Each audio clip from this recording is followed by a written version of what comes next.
Y les decía que el día de hoy, ¿no? 12 de agosto, cerramos esta primera parte del tema introductorio y vamos a iniciar una nueva que no recuerdo en el sílabus qué unidad o tema es, pero está relacionada principalmente con esta cuestión del problema económico y está relacionada con el concepto de frontera de posibilidades de producción y de costo de oportunidad que vamos a empezar a tocar desde aquí, ¿no? Entonces, eh, ahorita que termine esta parte de la exposición, me platican, ¿no? ¿Qué les pareció esta cuestión de la frontera de posibilidades de producción?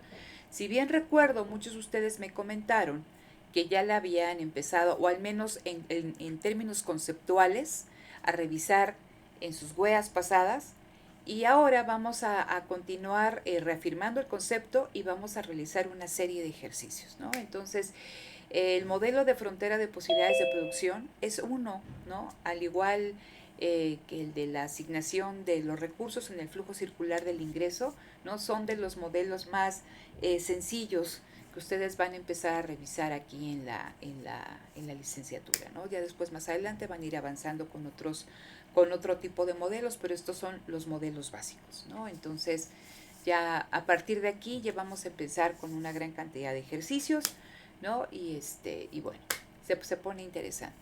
Entonces, para entrar en tema, platicábamos de las grandes preguntas de la economía: qué producir, cómo producir y para quién producir. Entonces, si estamos hablando de un sistema económico, tenemos que verlo en estos. Les pido un favor, chicos, nada más en cuestión de si quieren participar, que levanten la mano. Y si no, Jorge Ángel, ¿serías tan amable de silenciar tu micrófono? Que sí seamos cuidadosos con eso, porque si no se vicia mucho aquí a la hora de que ustedes puedan revisar el video, ¿no? Levanten la mano y yo les doy la palabra sin ningún problema. Entonces, hablábamos de esta cuestión de las grandes preguntas de la economía. Platicábamos la sesión pasada que los bienes que permiten, ¿no?, satisfacer nuestras necesidades y deseos, sean físicas, creadas o no creadas, naturales, son escasos, ¿no? Y que aun cuando un factor esté presente, no significa que no sea escaso, ¿no? Entonces, hablábamos de esta importancia de la escasez, de cómo constriñe la satisfacción de las necesidades y cómo, derivada de estas cuestiones, las personas tenían que elegir. Entonces, una de las cuestiones con las que platicábamos la sesión pasada era en estos conceptos de economía, de micro y de macro. En economía decíamos que era una ciencia social que estudiaba o que estaba relacionada con esta cuestión de la elección que realizaban individuos, empresas, familias, sociedades, ¿no?, para enfrentar la escasez y satisfacer sus necesidades. Si esto lo trasladamos al ámbito microeconómico, nuevamente, fíjense, es el estudio de las selecciones. Pero aquí vamos a analizar las selecciones que realizan aquellos agentes más pequeños, ¿no?, de la economía, es decir, el individuo, las familias y las empresas, ¿no? Entonces vamos a ver qué está detrás de las elecciones, ¿no?, que toman individuos, en este caso no voy a decir familias, individuos y empresas, ¿no? Y estos individuos y empresas van a interactuar para satisfacer sus necesidades, ¿no?, en algo que se conoce con el nombre de mercados. Y entonces también hacen énfasis en esta definición de microeconomía, que las elecciones de los individuos no solo se van a ver influidas por aquello que sucede en los mercados, sino que también se van a ver influidas por la acción de los gobiernos. ¿En qué sentido? Que una política de subvenciones o una política impositiva, ¿no?, los impuestos, afectan, ¿no?, sus elecciones y afectan también sus patrones de consumo o de gasto, ¿no? Entonces, también las elecciones no solamente tienen una carga de lo que sucede en el mercado, sino que también los gobiernos influyen en esas decisiones. Pero si se fijan, es la misma línea, ¿no? Elecciones, elecciones, elecciones. Y cuando llegamos a macroeconomía, vamos a estudiar indicadores que no lo vamos a revisar nosotros aquí, pero lo que se ve en la macroeconomía es que se estudia el desempeño de la economía global a través de indicadores sumamente importantes que nos dan información relevante acerca de el resultado de estas elecciones, ¿no? Que hayan hecho, en este caso, los gobiernos, las sociedades. Entonces, en función de elecciones que se hayan hecho en el pasado, en función de elecciones que se hayan hecho en el tiempo presente, vamos a observar nosotros que la economía va a tener un determinado desempeño en términos de crecimiento, en términos de empleo, en términos de inflación, en términos de inversión, en términos de precios, ¿no? En términos de balanza comercial, en términos de política industrial, etc., ¿no? Entonces, cuando me hablan que es un estudio del desempeño de la economía tanto nacional como global, el desempeño, ¿no? Ya sea de una sociedad, de una empresa, de un individuo, el desempeño de cada uno de nosotros está influido por las decisiones que hemos tomado a lo largo de nuestra vida. ¿Sale? Entonces, es simplemente para que ustedes tengan esta noción de qué se ve en cada, o sea, cómo entender cada uno de estos conceptos. Y de hecho, era una de las tareas que ustedes tenían que revisar. Si quieren, ahorita las vemos rápidamente, ¿no? Entonces, en un sistema económico, ¿qué es lo que vamos a revisar? Un sistema económico de mercado, estamos hablando de microeconomía, ¿no? Empresas que interactúan en mercados, nos vamos a enfrentar, ¿no? Dado la satisfacción, o sea, por un lado tenemos la satisfacción de necesidades, por el otro lado, ¿no? Tenemos la escasez. ¿Cómo satisfacemos esas necesidades? ¿No? Enfrentando la escasez. Y vamos a encontrarnos con tres grandes preguntas, que es, ¿qué producir? ¿Cómo produzco? ¿Y para quién produzco? Entonces, estas preguntas se van a repetir o se han repetido a lo largo del tiempo para todas las sociedades. Y las respuestas, por ende, no son estáticas. Las respuestas también se van modificando a lo largo del tiempo. Entonces, déjenme ver aquí que tengo el chat. Dice que aquí le pase el link. Ah, ok, es el del WhatsApp. Ok. Entonces, vamos con esta cuestión. Dice, ¿qué producir? Y les ponía aquí, el qué producir lo podemos ver en una perspectiva histórica. Si ustedes se dan cuenta en esta imagen que tenemos aquí en la diapositiva, ¿qué es lo que pueden ver? ¿Qué época se imaginan? ¿Qué modelo productivo? ¿Qué caracterizaría a esa economía? Yo creo que el feudalismo. ¿Tú crees que el feudalismo, Alejandro? Ok, ¿por qué? Sí. ¿Por qué el feudalismo? No lo sé. Hay más trabajos. Bueno, yo solo veo algo agrícola. Ujú. Mm, sí, creo que esa sería mi única respuesta. Ok, ¿Me puedes repetir la pregunta? a ver, la pregunta es, ¿no? Estamos entrando en las grandes preguntas de la economía. ¿Qué, cómo y para quién? Entonces, esta es la primera pregunta, el qué producir. Recuerden, satisfacción de necesidades, ¿no? Recursos escasos. Entonces, ese qué producir se va a ver constreñido, se va a ver limitado, ¿no? Por la satisfacción versus recursos limitados. Les preguntaba yo, ahí hay una fotografía, ¿no? Y vemos a personas que están en el campo.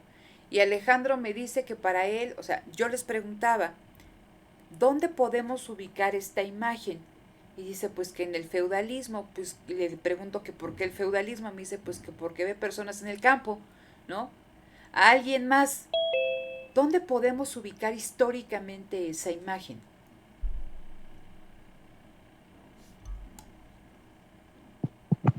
A ver, Osmar.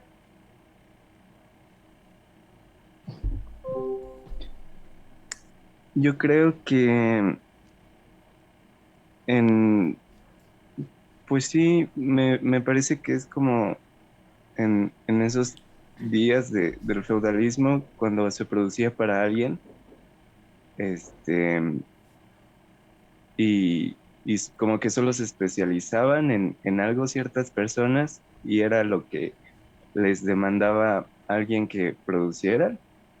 Ok, a ver, Adán, que tienes levantada la mano adelante.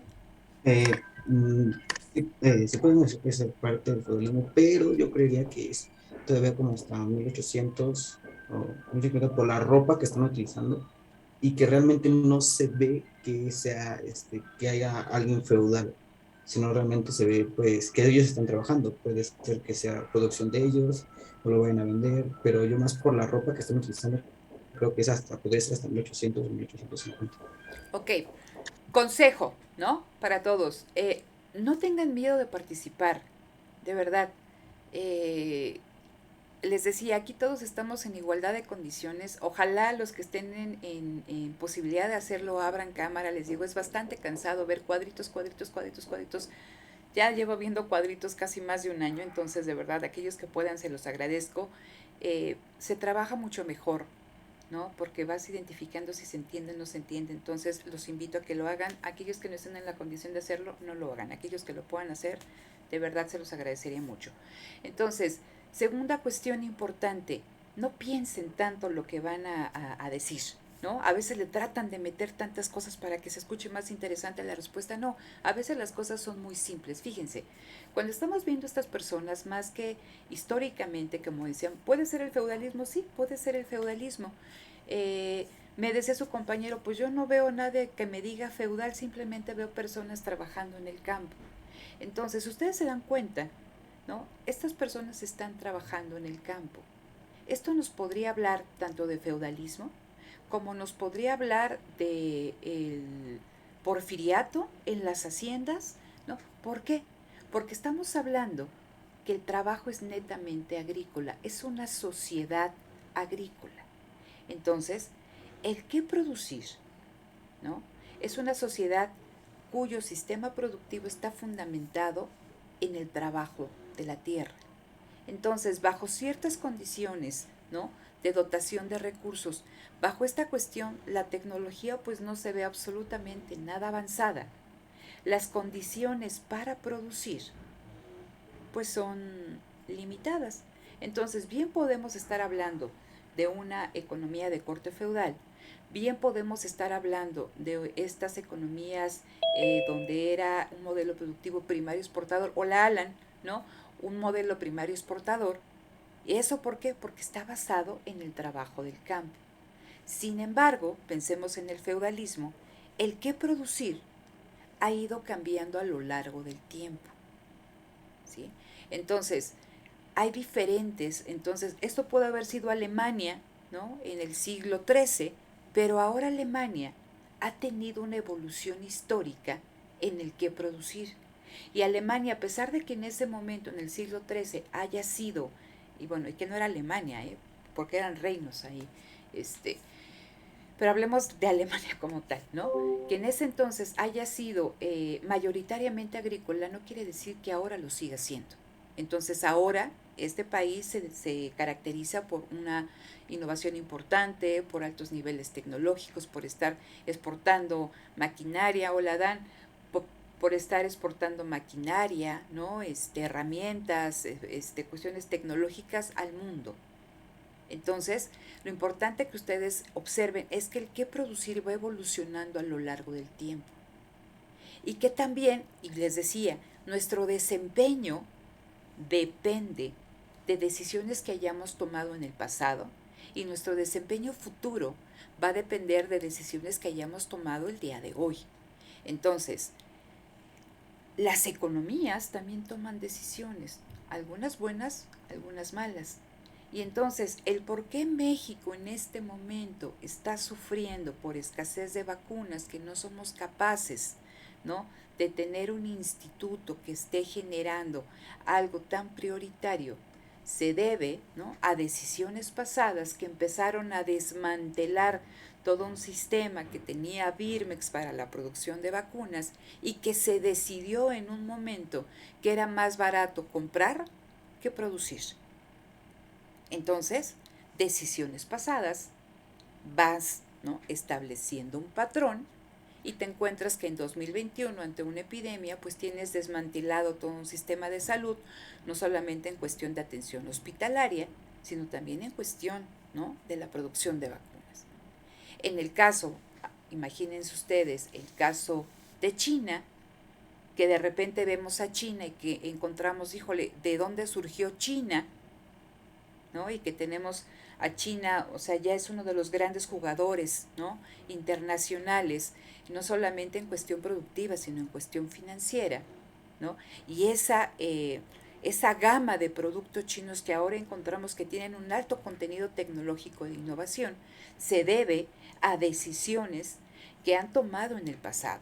Y por eso pongo ahí esta cuestión de patrones de producción y que le han permitido, ¿no?, diseñar una senda productiva, un determinado patrón de producción que lo tiene en el momento actual, en el papel o en el sitio en el que está, ¿no? Entonces, el que producir depende de una decisión, ¿no? Que no producir también depende de una decisión, como les pongo el caso de las vacunas, pues ¿para qué producimos? Pues mejor compramos, no va a haber una epidemia. Pues quién sabe, nos llegó la epidemia y no teníamos producción de vacunas, ¿no? No teníamos la infraestructura para, ¿no? Entonces decimos, hay una evolución histórica.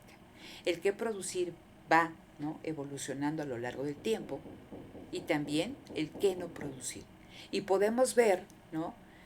Y les decía, esta imagen puede ser tan paradigmática que la podemos encontrar en muchos lugares actualmente, ¿sí? En muchos países que siguen siendo eminentemente agrícolas, que su sistema productivo está basado en la producción de recursos naturales, en una reprimarización de estas sociedades, ¿no?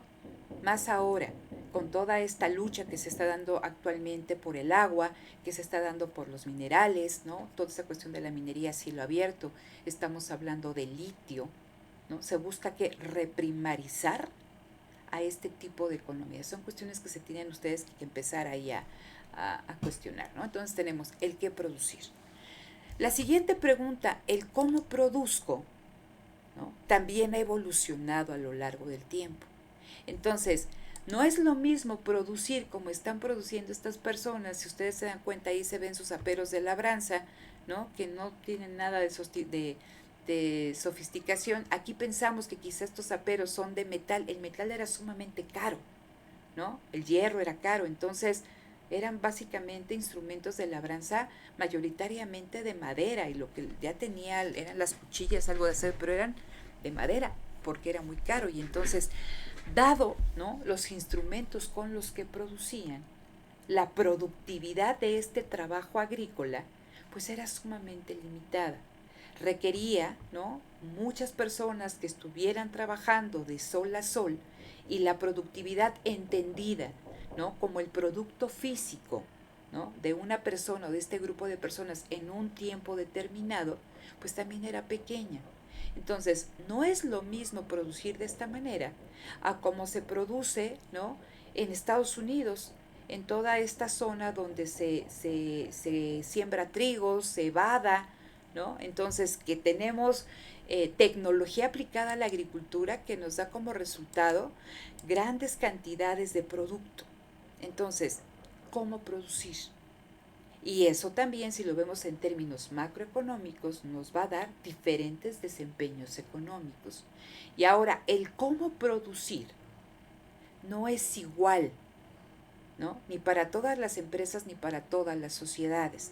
Entonces, si ustedes revisan el sector agrícola en México, vamos a encontrar que gran parte de este sector es mayor, o sea, producen mayoritariamente a través de lluvias de temporal, y que el sector agrícola tecnificado con toda esta cuestión ¿cómo se llaman?, invernaderos o de riego, pues es un sector muy chiquito y es el que más produce.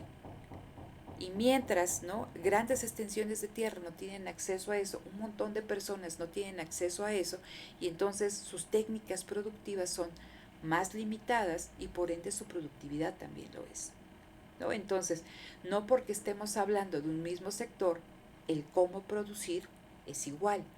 Y ahora, ni aún en empresas suficientemente tecnificadas, el cómo producir es igual. Lo que ustedes están viendo aquí, en esta diapositiva, es la técnica de producción del Kanban.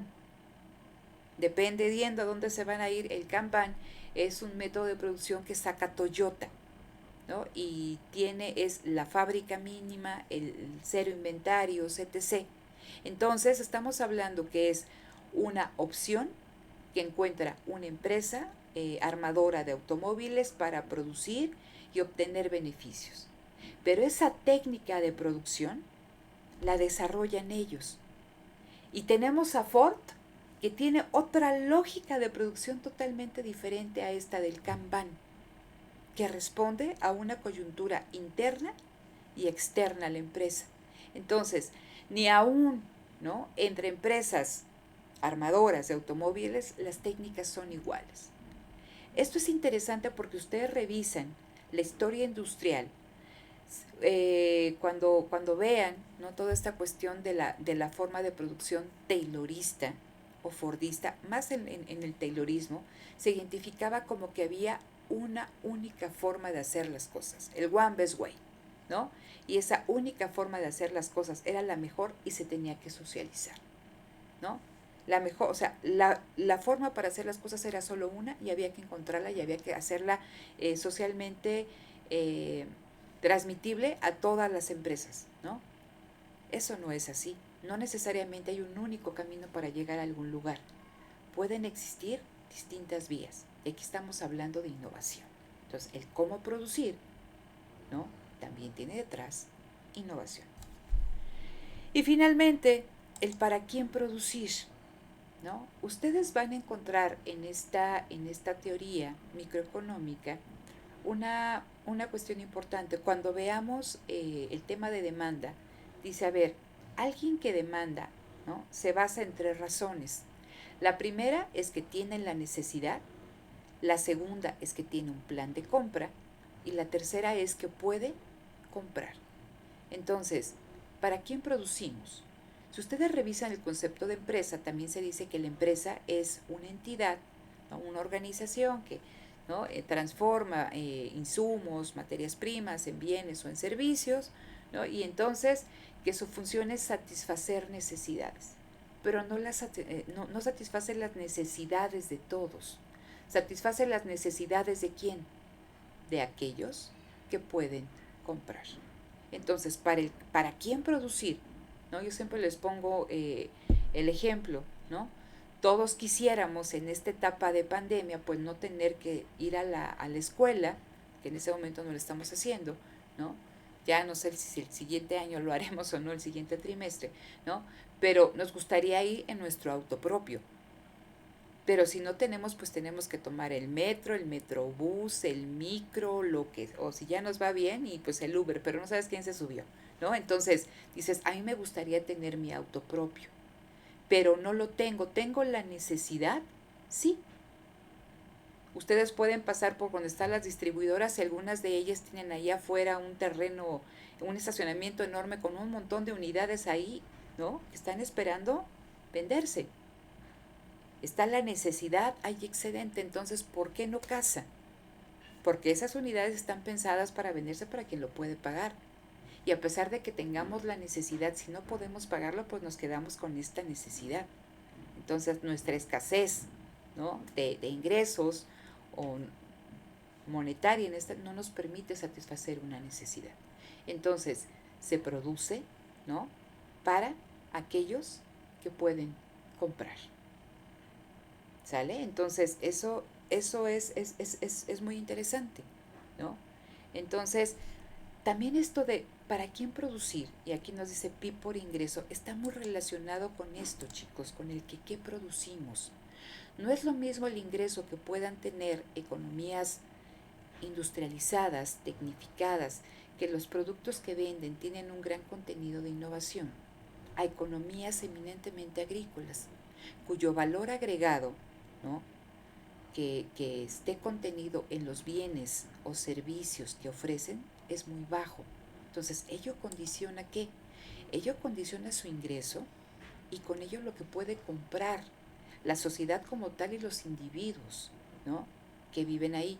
Fíjense, ahora que estuvo tan en la mesa de discusión toda esta cuestión de las clases medias, ¿no? Entonces, nosotros no somos pobres, somos de las clases medias, pero somos una clase media, o sea, eso es algo muy, muy simpático, ¿no? Y digo simpático, es muy característico.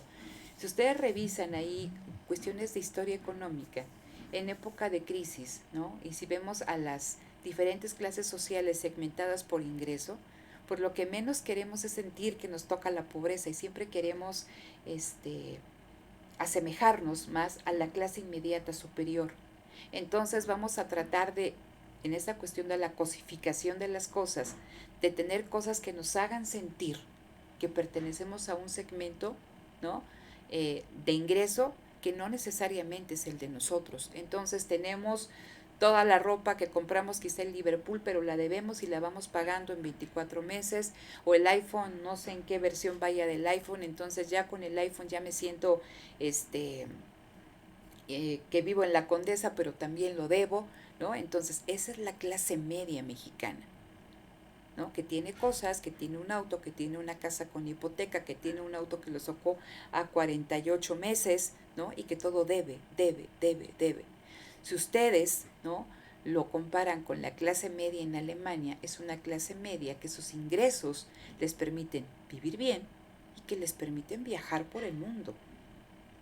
Hace tiempo fui a una boda de un alemán que vino aquí a casarse y vinieron todos los alemanes y me daba risa porque venía el carnicero del pueblo y me contaba de sus viajes que había hecho. Estaba casada con una brasileña y me enseñaba ahí fotos de su casa, y una casa que no desmerecía para nada. Entonces, ves la diferencia de clases medias. Pero eso también se debe, ¿no?, a decisiones que han tomado en su país, a qué produce su país, a cómo produce su país, y eso también está relacionado con el ingreso que reciben esos factores productivos que contribuyen a esa producción. ¿Sale? Entonces, desde estas perspectivas, la satisfacción en las necesidades y la elección y la escasez son distintas. No sé si hasta aquí va quedando claro. Sí, pero Me dicen nada más que sí son unos ingratos. Ok, entonces, bien, entonces esto es recapitulando lo que platicábamos hace un momento, ¿no? Las elecciones, los intercambios van a estar detrás de estas tres grandes preguntas: el qué, el cómo y el para qué. Y a pesar de que estábamos hablando de estas disparidades, ¿no?, que ponemos el ejemplo México, Alemania o cualquier economía que se base en la explotación de sus recursos naturales, a pesar de que Alemania sea tan industrializada y que tenga todas estas cuestiones, ¿no?, eso no le quita que esté exento también de enfrentar la escasez. Entonces también está presente el qué, el cómo y el para qué. Ahora, cuando estamos eligiendo, y sobre esto me gustaría enfatizar mucho, cuando nosotros elegimos, siempre estamos haciendo un análisis en términos de costo-beneficio, ¿no? Ya lo platicamos cuando veíamos ahí la imagen del cielo ¿no?, y decíamos que tenemos incentivos, ¿no?, detrás. Entonces, detrás de las elecciones hay incentivos que nos hacen irnos por X o Y, por la naranja o por la pizza, ¿no? Y entonces, a ver, ¿no?, tengo 10 pesos, me puedo comer esta rebanada de pizza, me puedo comer esta naranja, no me puedo comer ambas. ¿Qué decido? Si me voy por la naranja me va a hacer bien, va a tener fibra, es algo natural. Si me voy por la pizza, pero quizá no me satisfaga. Pero si me voy por la pizza sí me puede satisfacer, pero tiene un alto contenido de grasas, harina, entonces sopesas, ¿no? Y tienes que elegir, porque tu recurso limitado, en este caso es el monetario, entonces no puedes consumir al mismo tiempo las dos. Es una o es otra. Por eso dice aquí, elecciones e intercambios. ¿Sale? Si me como la pizza, no me como la naranja. Si me como la naranja, me como la pizza. Si yo quiero comer los dos, ¿qué tengo que hacer? Pues quizá entonces la señora me pueda vender la mitad de naranja y el otro me pueda dar un tercio de pizza. Quiero más naranja, entonces tengo que quitarle a la pizza. Tienes que ir intercambiando. Y entonces, detrás de estas elecciones, de estos intercambios, hay un concepto muy interesante que vamos a ver aquí en el tema de frontera de posibilidades de producción, que es el concepto de costo de oportunidad. Y esto es importante que les quede claro a nivel conceptual y ya después lo vamos a calcular. Entonces, Si ustedes ven aquí, ¿no? Ahí están ustedes antes del primer examen parcial de cualquier wea, ¿no? Que no estudiamos en toda esa parte del trimestre, pero queremos aprendernos todo el día antes, ¿no? Dice, si estudias hasta tarde para un examen final, al día siguiente andas como zombie, ¿no? Y el curso alternativo es dormir como la gente. ¿Qué decides? ¿Cómo vamos a entender el costo de oportunidad? ¿Cómo entienden el costo de oportunidad? ¿Quién comparte? A ver, Natividad, Jazmín, Alan. A ver, Jazmín, a ti que te veo, hola. A ver, ¿cómo Hola, entiendes el costo de profesora. oportunidad? ¿Qué es lo que dejamos, lo que escogemos y lo que perdemos al mismo tiempo? Por ejemplo, hablando del examen, yo escojo desvelarme para, no sé, aprobar el examen, no sé, con un 8, Ajá. yéndome muy bien, pero lo que estoy perdiendo son horas de sueño como la gente normal. Yo voy a dormir 3 horas mientras ellos van a dormir, no sé, 8. El costo de oportunidad sería dormir menos para mí, pero ganar una calificación mejor para el examen. Así sí lo entiendo yo. Ok, perfecto, Yasmin, muchas gracias. Janet, adelante.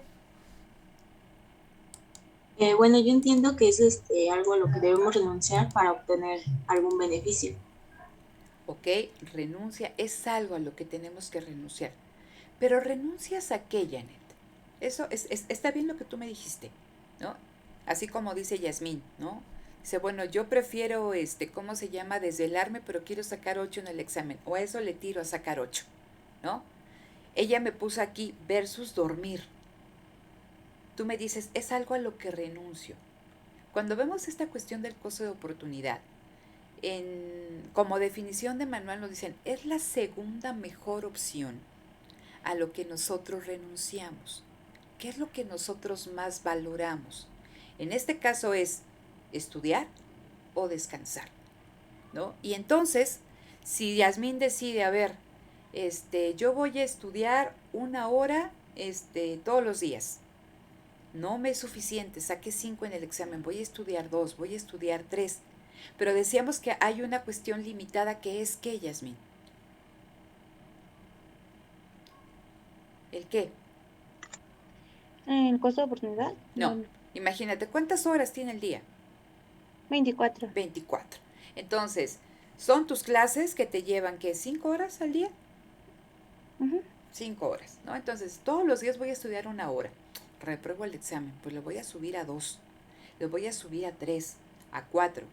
¿Qué tienes que hacer? Así como poníamos aquí que estamos, ¿no? ¿Qué hago? ¿La naranja o la pizza? ¿No? ¿Qué hago entre estas dos? Así también Tengo tú que estás, escoger a qué le doy más prioridad, si al descanso o al estudio. ¿qué es lo más importante para ti? ¿No? El Entonces estudio. dices, el estudio, entonces dices, pues tengo que estudiar y si estudio le tengo que quitar, ¿no? O bien tiempo para dormir, o bien si es Janet tiempo para hacer ejercicio, o tiempo para leer, ¿no? O tiempo para escuchar música, o tiempo para pasar con mis amigos o con mi familia. Entonces, cuando vemos el concepto de costo de oportunidad, es la segunda mejor opción a la cual nosotros renunciamos. Es lo que más valoramos. Entonces, aquí yo tengo dos valoraciones, o estudio o duermo. Hay personas en este momento de que pueden estar trabajando, ¿no? Que decidieron por la cuestión de la pandemia y por ayudar a sus familias renunciar este trimestre y ponerse a trabajar, porque ellos valoran más trabajar en este momento. Si ustedes estuvieran, o sea, si no estuvieran aquí o estarían durmiendo, desayunando, descansando, trabajando, están aquí porque identifican, ¿no? Que esta hora y media que pasan en esta wea junto con las otras que pasan en las demás, les van a permitir en otro momento acceder a otro tipo de trabajo, a otro tipo de ingresos. El costo de oportunidad de estar en la escuela es el costo de oportunidad de no estar trabajando o de no estar descansando o de no estar haciendo ejercicio. Es algo a lo que estamos renunciando porque nuestro tiempo es escaso. No podemos tener todo al mismo tiempo. Si quieres estudiar, pues le tienes que quitar tiempo al sueño. Si quieres dormir, pues no estudias o no vas a la escuela, ¿no? Si se entiende esta cuestión, es muy abstracto en este momento, es muy simple. lo vamos a ver con mayor detenimiento, pero se entiende esta cuestión del costo de oportunidad, aquella mejor opción a la cual estamos nosotros renunciando. ¿Sí queda claro? Pues, Sí, entonces, ya para cerrar esta cuestión, ¿no? Entonces, detrás del costo de oportunidad, y les decía, detrás de estas elecciones e intercambios tenemos costo-beneficio, un análisis costo-beneficio. Y es otro concepto que van a estar ustedes viendo en microeconomía, el concepto de marginalidad. ¿Qué implica la marginalidad? ¿No? ¿Cuánto beneficio recibo de estudiar una hora más versus el costo que me implica dormir una hora menos? ¿Sí me explico? Siempre estamos haciendo esta comparación. ¿Cuánto me cuesta estudiar una hora adicional? En este caso, y estoy tomando lo que me decía su compañera de la cuestión de la escuela, ¿no? ¿Cuánto me cuesta? A ver, entonces ya estudié una hora, pero saqué 5. Y si estudio otra hora, ¿qué beneficio voy a tener en términos de la nota, ¿no? De destinar una hora adicional? Versus, pues que saque 5, entonces mejor me quedo a dormir. Si saco 5, sea que le destine una hora, que le destine 7, pues es más mis costos que mi beneficio. Pero si veo que saco 5 y que luego saco 6, y si le destino otra hora, 6, 5. Híjole, pero tengo sueño, no, pero es que lo vale, como de su compañero, es que tengo sueño, ¿no? A ver, entonces, ¿qué beneficio me da levantarme una hora antes, a las 6? ¿Qué beneficio me da, no? Versus el costo por no haber dormido esa hora. Y si me levanto a las 5, ¿qué beneficio tengo de otra hora, ¿no? De levantarme más temprano versus no estar durmiendo esa hora adicional. ¿Sí? Entonces, el término marginal siempre va en términos unitarios. El beneficio que yo obtengo por consumir, por dedicar una unidad adicional de tiempo, por consumir una galleta más, versus el costo por comprar esa galleta, ¿no? Versus el costo por no dormir una hora. Entonces, siempre estamos haciendo este análisis en el margen. Esto lo van a ver ustedes más adelante, con mayor detalle cuando estemos revisando toda la teoría del productor, ¿no? Producto marginal, costo marginal, ahí lo vamos a volver a retomar. ¿Alguna duda hasta aquí, estimados? ¿O no tienen dudas? No, ninguna. Ninguna. Por ahí escuché otra vocecita, no sé qué me decían. ¿No? A ver, déjenme ver nada más esta práctica. No les estoy pasando nada. Es que quiero ver una práctica aquí, creo que es esta. Ok. Entonces, a ver, les voy a compartir esto. Me dicen si lo pueden. Bueno, a ver, antes de que se los comparta. Lo paso aquí. Ok. Práctica 1. Me dicen si lo pueden ver ya. Ahí está. Sí, profesora, ya se puede ver. Sí, profesora. Lo voy a hacer un poquito más grande para que lo puedan ver. Esta era la práctica 1. Recuerden que la sesión pasada resolvimos la práctica 2, ¿sí? Entonces, en esta práctica 1 se les pide que ustedes identifiquen si es un tema relacionado con micro o con macro. Entonces, les ponen aquí un ejemplo muy sencillo. Decía, Grupo Energía Bogotá, uno de los mayores conglomerados energéticos de Colombia, recibió autorización del Ministerio de Hacienda para emitir bonos hasta por $400 mil millones en el mercado internacional de capitales. Macro, micro.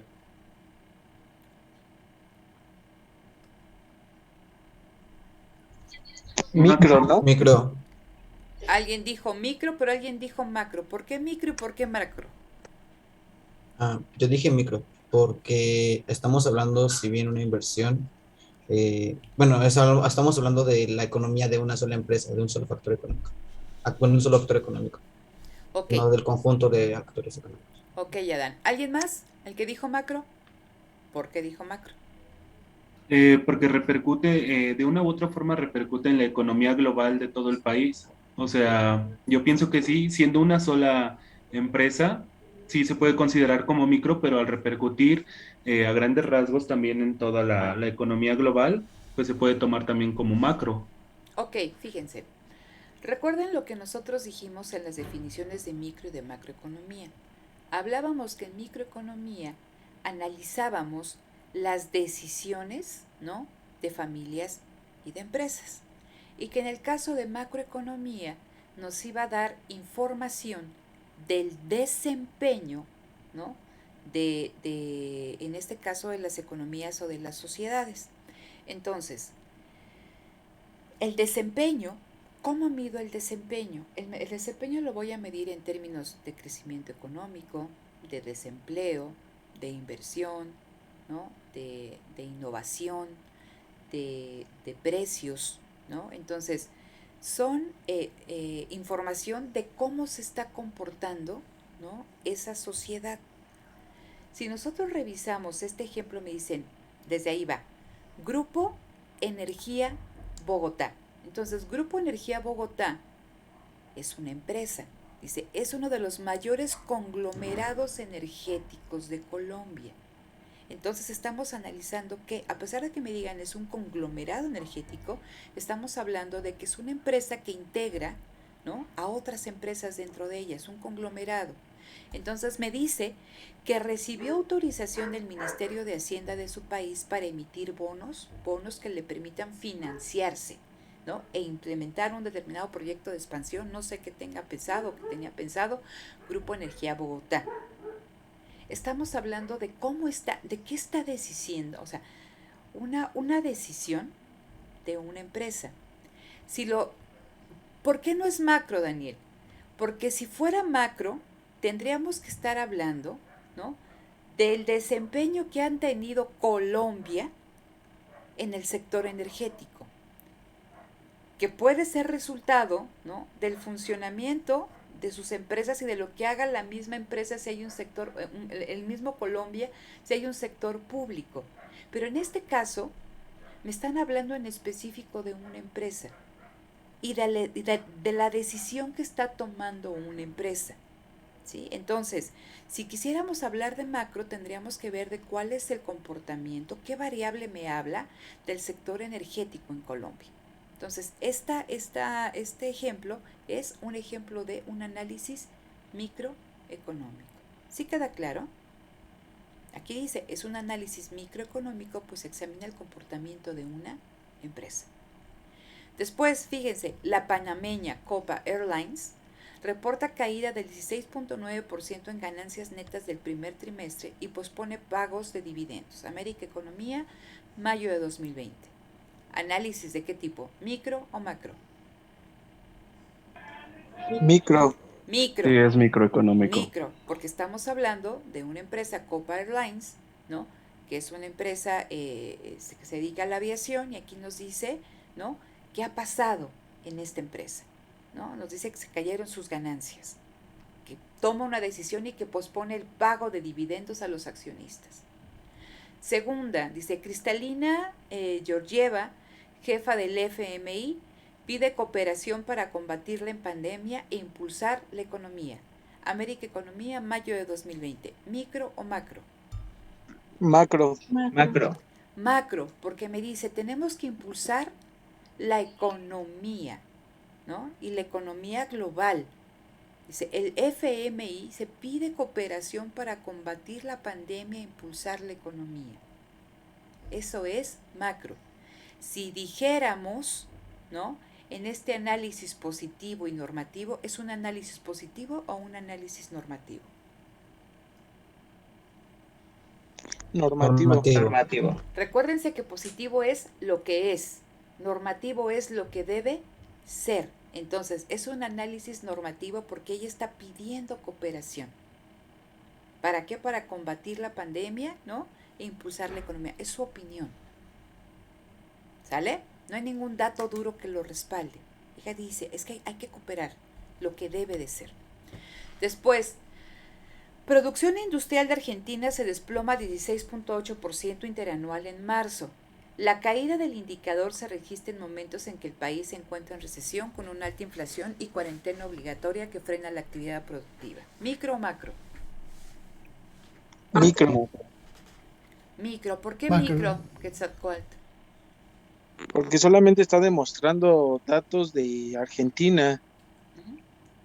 solamente se enfocan a ese país, ¿no? Ojo, cuando hablamos del desempeño de economías, ¿sí? Estamos hablando de un análisis macroeconómico. Cuando hablamos de un desempeño de una empresa, estamos hablando de micro.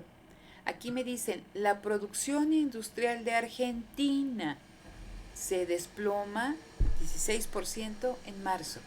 Me están hablando ahí de un país y me dicen que la producción de ese país se cayó. Si me dijeran, la producción, ¿no?, de la panameña Copa Airlines se cayó 16 punto tanto en marzo, ese es micro. Pero acuérdense que cuando nosotros vemos macro, y si ya están viendo macro, ahí van a ver el PIB, el PNB, ¿no? El PIB industrial, el PIB agrícola, esos son indicadores del desempeño de esa economía. Entonces, cuando me dicen que el PIB industrial de Argentina se cayó, ese es un análisis macro. Y aparte me dice, y el país se encuentra en recesión, es decir, no hay crecimiento económico. Tiene inflación. Otro de las variables que me hablan del desempeño de las economías, variables macroeconómicas, el comportamiento de los precios. Entonces, todo esto es macroeconomía. Dime, Adán.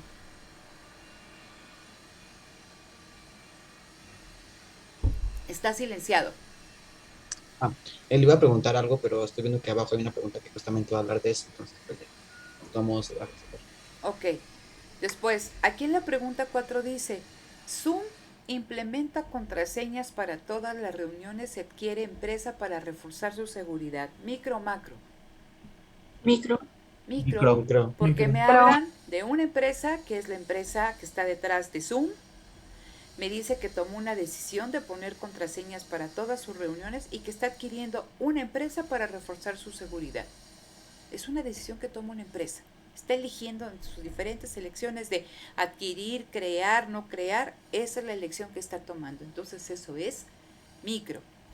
Después dice aquí, los ingresos del mercado de las agencias de investigación, aquí tendría que ser, crecieron en 6% anual en 2017 respecto al obtenido en 2016.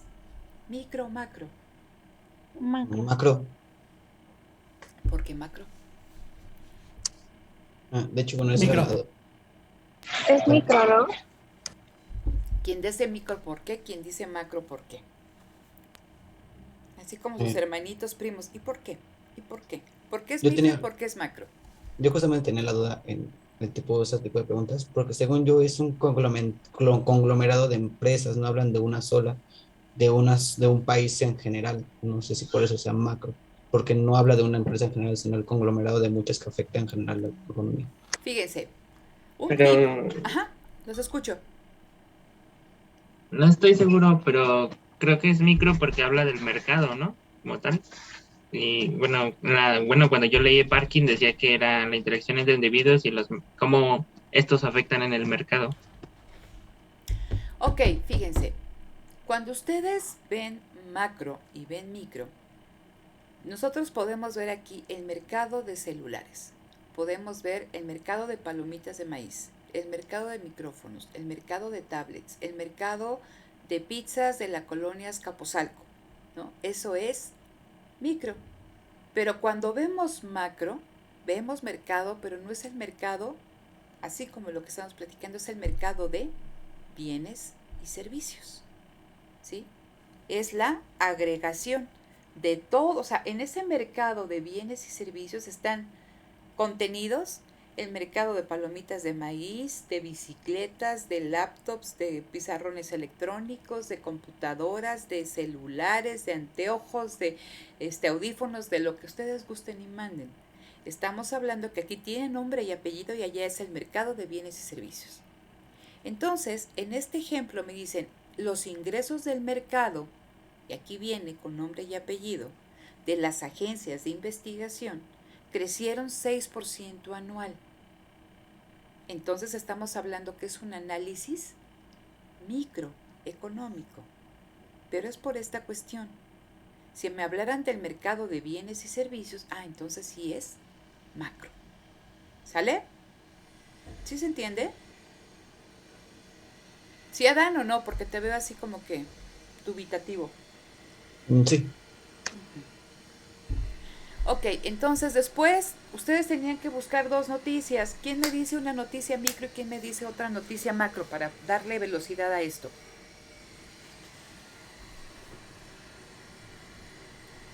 Profesora, yo le puedo mencionar una de micro. Adelante, Osmar. No tengo mi tarea a la mano, pero recuerdo que era algo respecto a las tienditas que habían perdido X porcentaje de ventas durante la pandemia y pues eso ya directamente es como una empresa pequeña.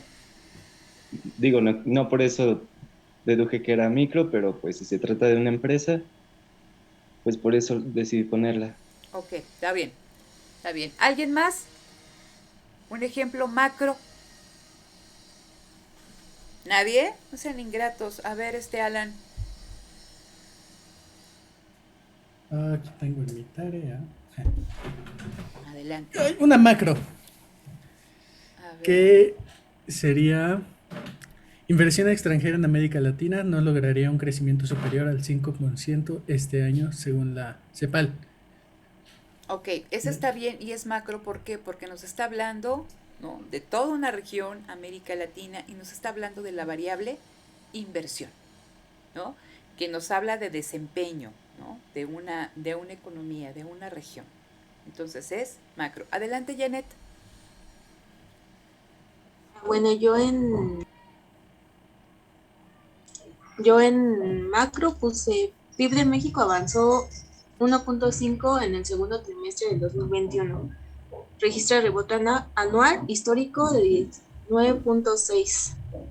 Y es macro porque pues habla de todo un país que es México. Habla de un país, habla del desempeño de una economía, y uno de los principales indicadores de desempeño es el Producto Interno Bruto, que nos habla de qué se produjo en una sociedad, ¿no?, durante un año y cuál es el valor de eso que se produjo, ¿no? Entonces eso es importante porque comparativamente podemos ver si está creciendo la producción, si está creciendo el valor de lo que estamos produciendo, y eso nos da una idea del desempeño económico de una sociedad, ¿no? Entonces eso es, son cosas que ustedes deben tener, son muy sencillitas, ¿no? Y que como en el análisis positivo normativo, les va a venir en el examen ejemplos así para que ustedes elijan cada uno de ellos.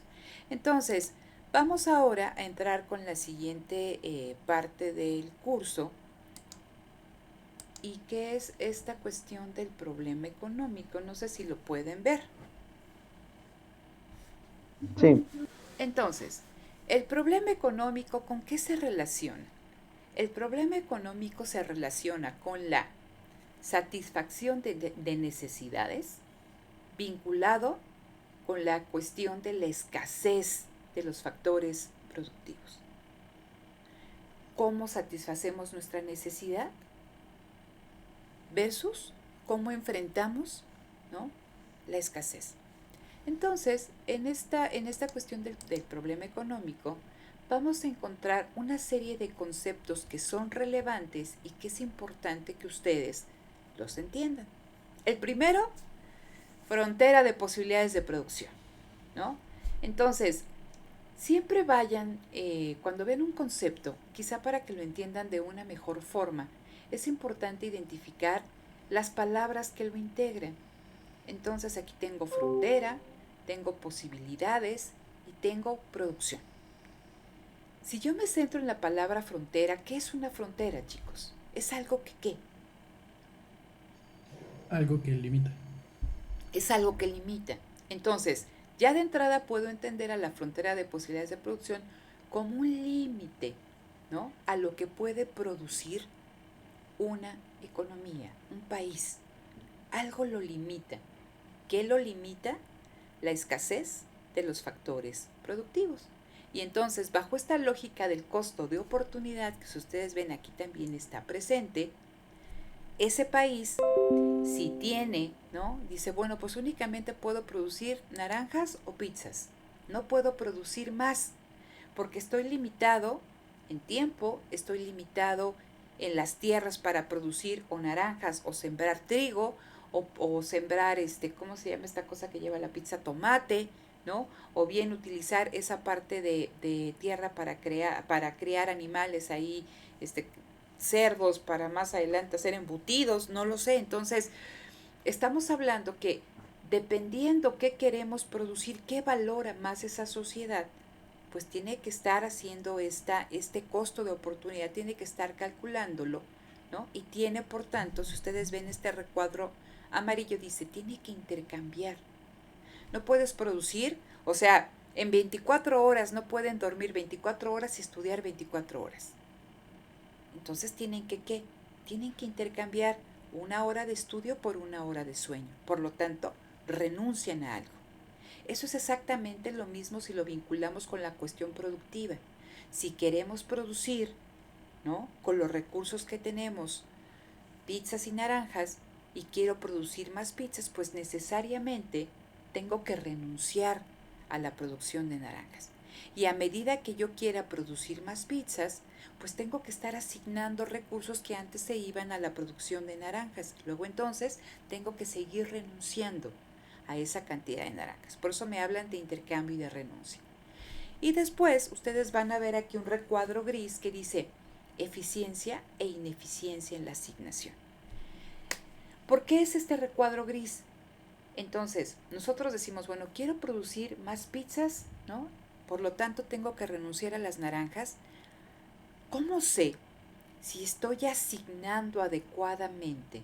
Si mi asignación, ¿no?, quitar recursos de las naranjas a la producción de pizzas es eficiente. La eficiencia, chicos, está relacionada con producir la mayor cantidad, ¿no?, de un bien o de un servicio en un momento determinado, en un periodo de tiempo determinado. ¿Sí? Producir lo máximo posible.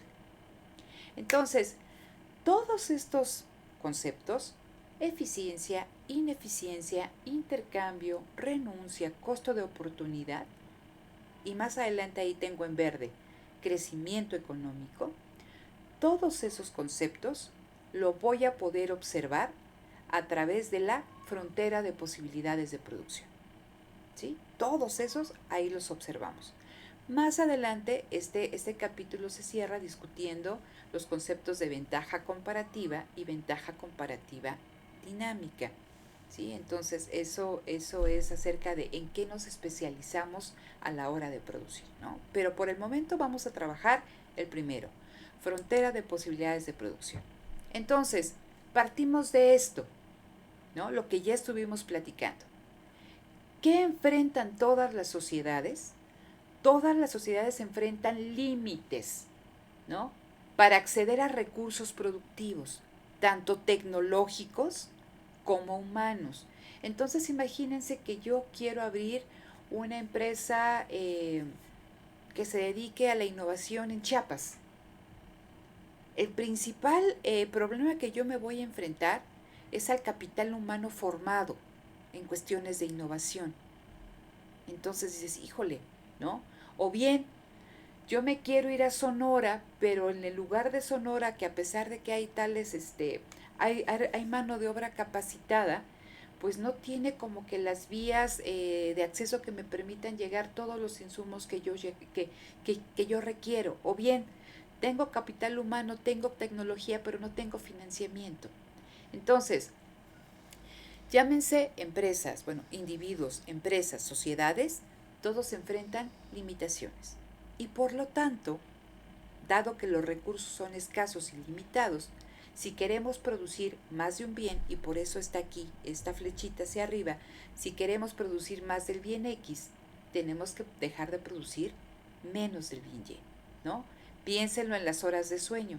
Si quiero, ¿no?, estudiar una hora adicional, pues tengo que renunciar a una hora de sueño.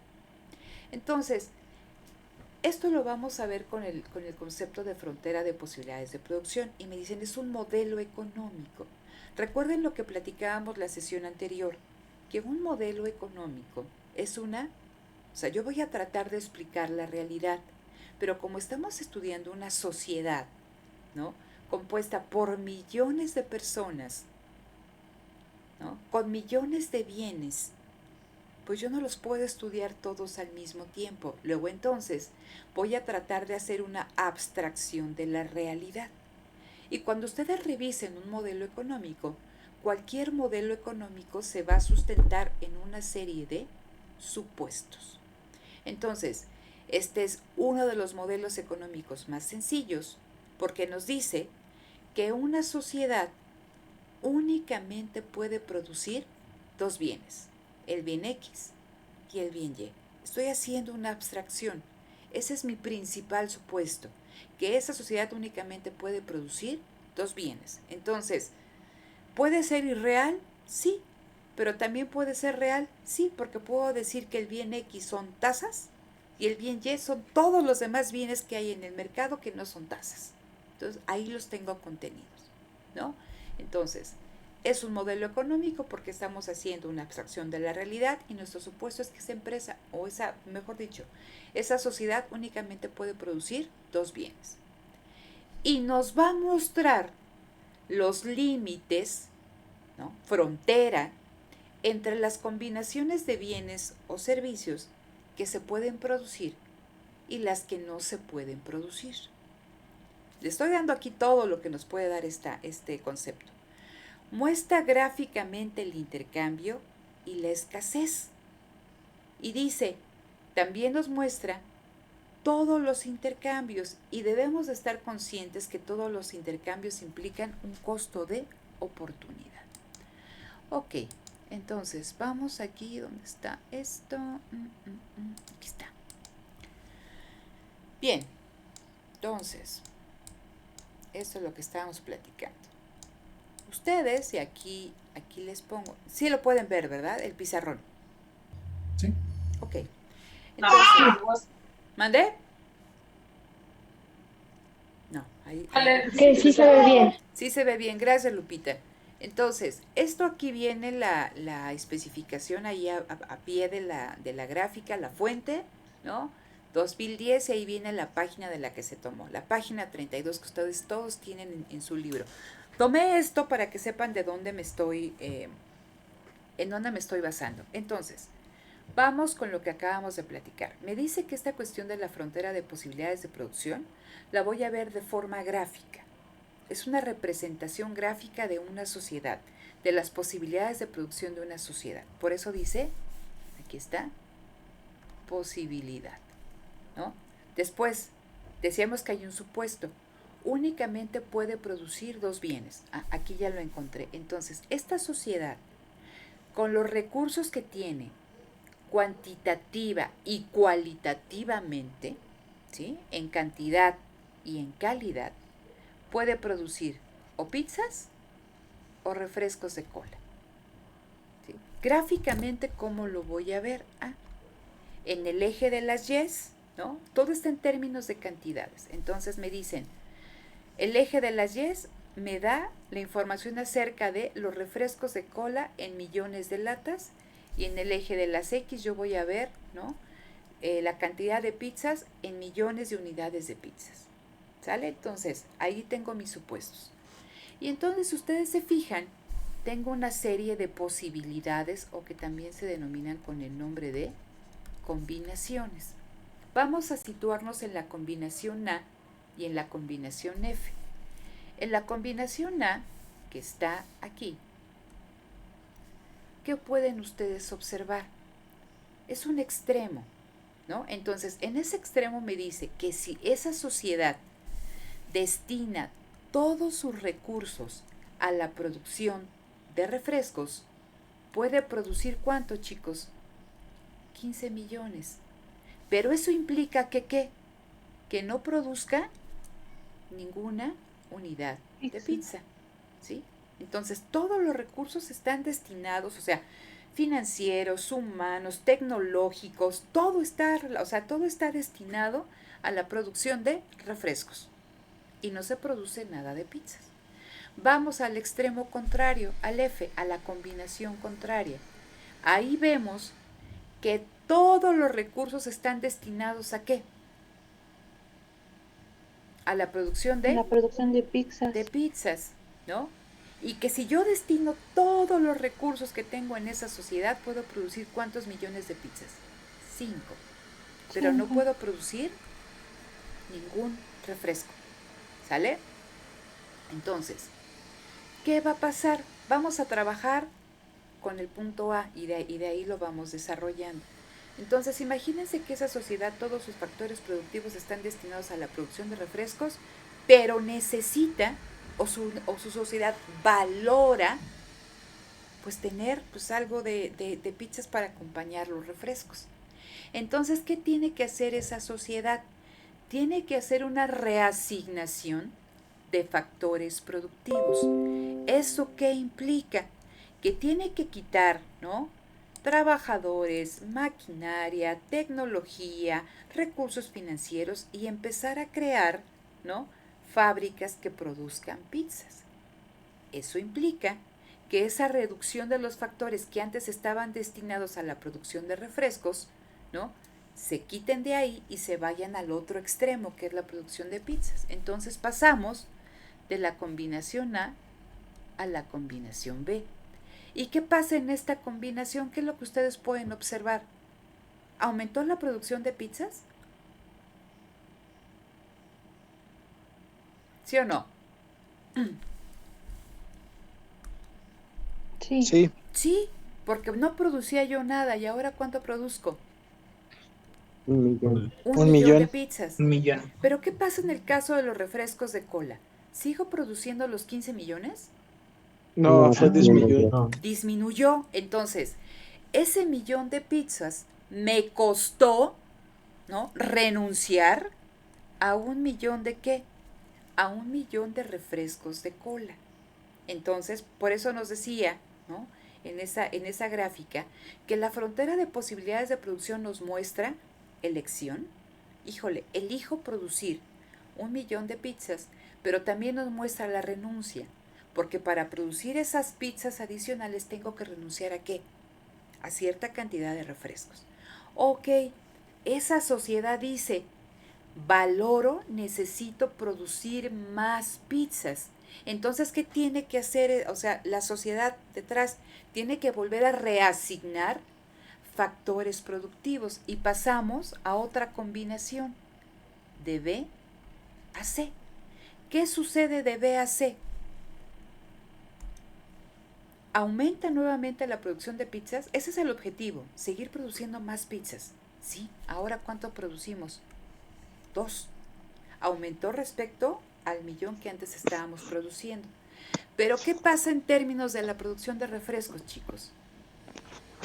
Pues disminuye más, ¿no? Pues disminuye más, ¿no? Aquí había reducido en 1 millón, ahora aquí reduce en 1 millón, en 2 millones. O sea, aquí disminuyó en 1, aquí disminuyó en 2. Ah, pues queremos otra vez más pizzas. Híjole, entonces pasamos de C a D. ¿Aumenta la producción de pizzas? Sí. Pero ¿qué pasa con la producción de refrescos? Vuelve a disminuir, pero ahora en 2, ¿en cuánto disminuye? En 3. En 3. Y si hacemos lo mismo, otra vez de aquí para acá, sigue aumentando la producción de pizzas, pero fíjense, ahora disminuye otra vez la producción de refrescos, pero ahora en 4, ¿no?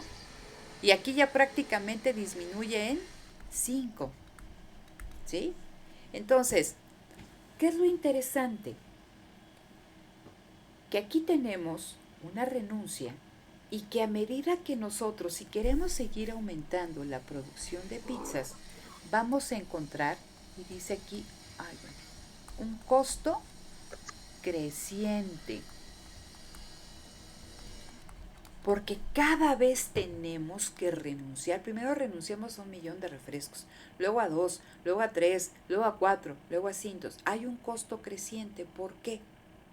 O sea, si queremos producir más pizzas, renunciamos a mayores cantidades, Y eso nos habla, chicos, o eso es resultado de que no todos los recursos productivos son igual de eficientes, vamos a ponerlo así.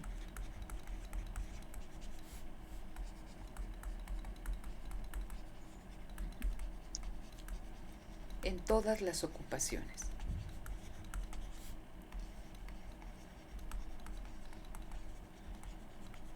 ¿Cómo entiendo esto? Que si yo tenía a una persona trabajando en la producción de refrescos, ¿no? Pues ya tenía una lógica, conocía, ¿no?, todo ese sector, y si ahora lo paso a la producción de pizzas, puede ser que no tenga la misma capacidad o la misma habilidad para estar en este sector. Luego entonces su producción, ¿no?, pues, aunque va a ser la máxima, no quizá es para lo que está hecho. Ustedes piensen, ¿no? Y me tocaba, cuando estábamos allá en la universidad, tomaba yo mucho los Ubers, ¿no? Y me venía platicando con las personas que conducían y me asombraba que teníamos una gran cantidad de profesionistas. Y me platicaban personas, pues es que yo tengo 20 años que fui gerente o tenía un puesto directivo en un banco, o bien yo soy ingeniero, soy administrador, etc. Tenemos a personas que están en actividades, ¿no?, para las cuales están sobrecapacitadas y que si estuvieran, ¿no?, desempeñándose en lo que ellos saben, su contribución, si lo quieren ver en este caso, al Producto Interno Bruto, al producto. Aquí estamos viendo producción. Imagínense que ese es el Producto Interno Bruto de una sociedad.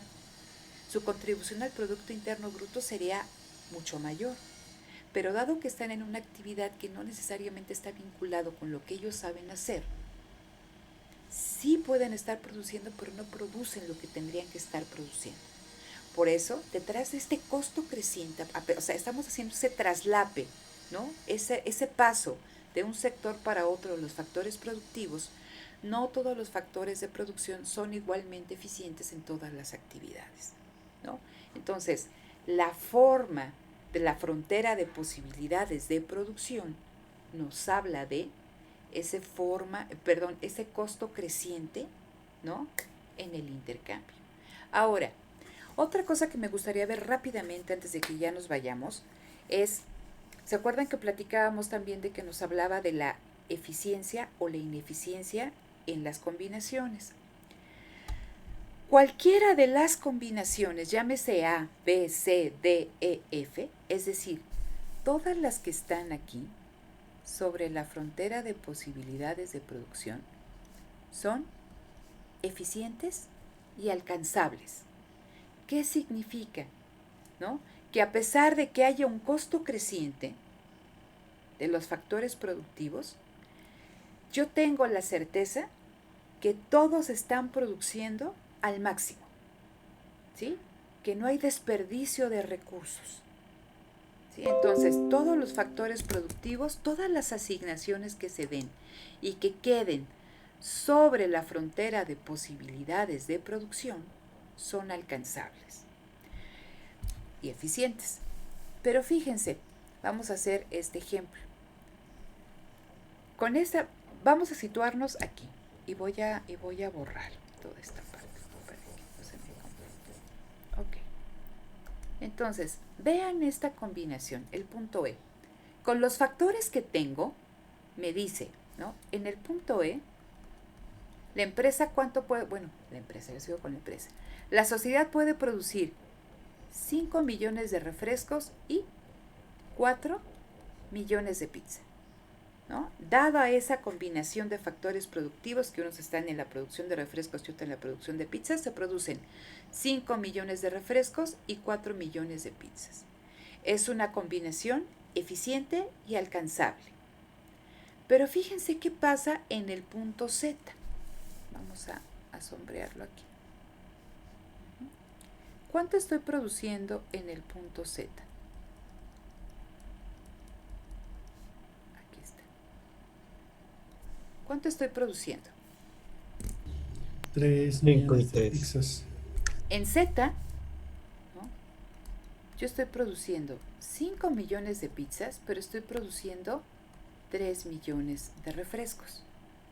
Y me dicen, ¿esa es una combinación alcanzable? Sí, porque con los factores que tengo lo puedo producir. Pero ¿es una combinación eficiente o es una combinación ineficiente? Ineficiente, ¿no? Es una Porque no se, combinación ineficiente. ¿Por qué, Quetzalcóatl? porque no se están aprovechando todos los... ay, se me fue la palabra. Pero ahora sí toda la producción no se está aprovechando. Fíjate, aquí estamos hablando de que es una producción alcanzable, sí, pero es una producción ineficiente porque con esto, o sea, produciendo 5 millones de pizzas, podría producir, o sea, deberían de producirse, ¿no? 1 millón, perdón, produciéndose 5 millones de refrescos, estoy dejando de producir 1 millón de pizzas. ¿Sí? Tendría que ser esta combinación. O bien que dices, bueno, a ver, si producimos 3 millones de pizzas, imagínense ustedes, y lo voy a borrar otra vez. Si yo digo, ok, aquí en Z, produzco 3 millones de pizzas, ¿cuánto podría yo producir de refrescos, estimados? 9. 9. Me voy para acá. Ustedes disculpen que quedó medio fea, pero aquí es 9, ¿no? Entonces, ya sea que vea yo del lado de los refrescos o del lado de las pizzas, no estoy produciendo lo máximo que podría yo producir. Me quedo cortita. ¿Por qué?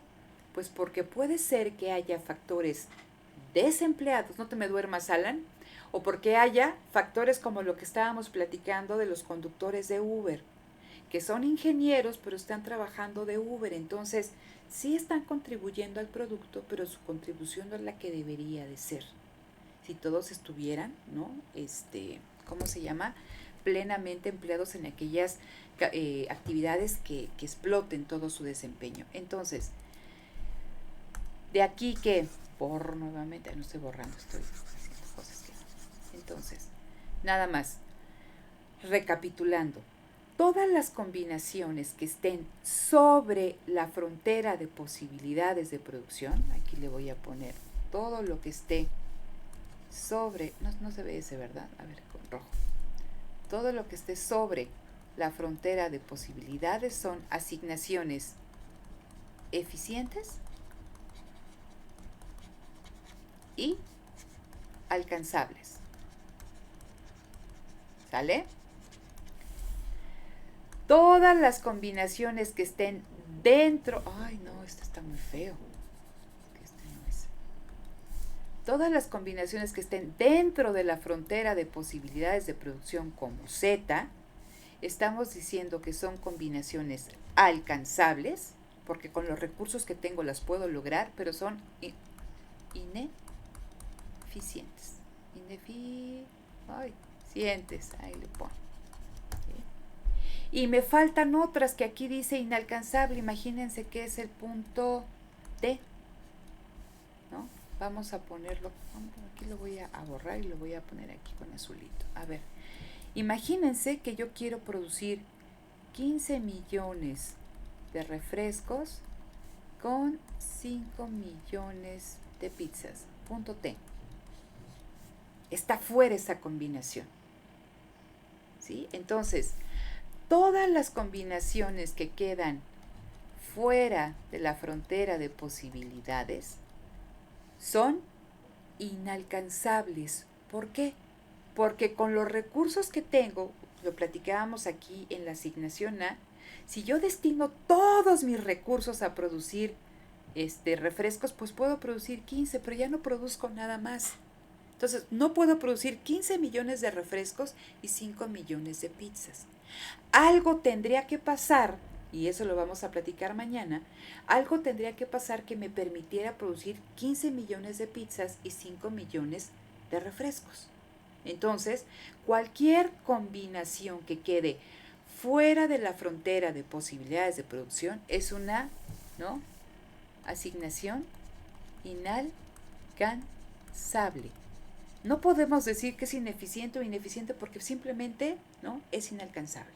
Entonces, mañana vamos a platicar de qué es lo que me permitiría alcanzar esas combinaciones y vamos a hacer ejercicios de cómo calcular el costo de oportunidad.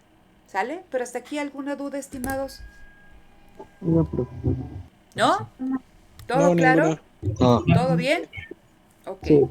Si alguien tiene una duda de verdad, con toda confianza, que ponga la manita o ponga ahí esta nota en el chat y ahí lo vemos. Entonces, bueno, terminamos la clase de hoy, espero verlos mañana, pónganse de guapos ahí como todos sus compañeros en la línea de arriba, ¿no? Mañana nos vemos, y les digo, quienes puedan abrir cámaras, se los agradezco con el corazón, quienes no, bueno. Entonces, nos vemos mañana, chicos. Ya ahorita proceso la grabación, detengo la grabación y la subo en un momento ahí al YouTube, ¿vale?